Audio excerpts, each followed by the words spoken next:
ঢাকাসহ বড় শহরগুলো আরও বেশি বসবাসের অযোগ্য হয়ে পড়ছে। এর জন্য রাজনৈতিক সদিচ্ছার অভাব, নতজানু নীতিমালা সহ বিভিন্ন কারণ দায়ী। সুষম উন্নয়নের জন্য দরকার বিকেন্দ্রীকরণ। এছাড়াও বলা হয়, বাস্তবায়ন করতে হলে প্রয়োজন রাজনৈতিক সদিচ্ছারও।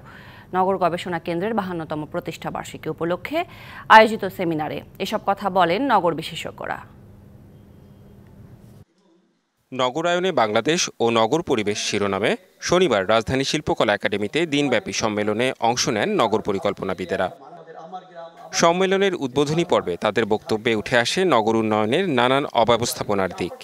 সরকারের মধ্যে যে ব্যবসায়ীরা বসে আছেন, তারা যদি যত্রতত্র কৃষি জমি ভরাট করে শিল্প কারখানা করতে দেওয়ার তাদের যে অদম্য বাসনা, সেই বাসনাটাকে তারা যদি লালন করেন এবং সরকার যদি সেটার প্রতি নত হন, তাহলে সরকার যতই তার কানেক্টিভিটি, যত তার ইনফ্রাস্ট্রাকচার, যত তার ব্রিজ করে, কেউ যাবে না।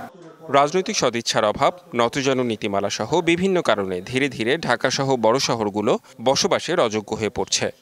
স্কুলে স্থান নেই, মাঠ নেই, গণপরিষদ ওভার ইউজড। আপনি যে কোনো প্রতিষ্ঠানে যান, সেখানে হাসপাতালে যান, শিক্ষা যান, সব জায়গায় অতিরিক্ত মানুষের চাপ। কেন এই মানুষের চাপটা অন্যান্য শহর এটাকে সমানভাবে দিতে পারল না? উপজেলা, জেলা, পৌরসভা পর্যায়ে কর্মসংস্থান সহ বিভিন্ন নাগরিক সুবিধা নিশ্চিত করতে পারলে নগর বিকেন্দ্রীকরণ করা সম্ভব বলেও মত দেন তারা।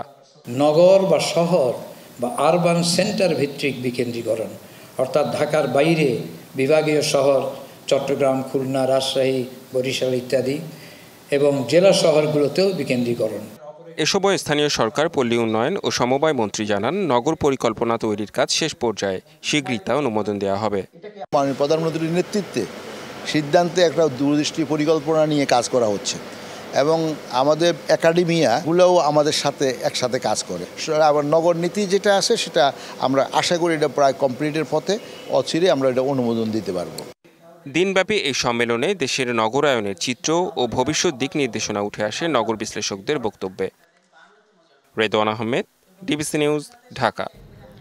নগদে 500 টাকা বা তার বেশি পেমেন্টে পেতে পারেন ঢাকায় জমিসহ 20 কোটি টাকার পুরস্কার।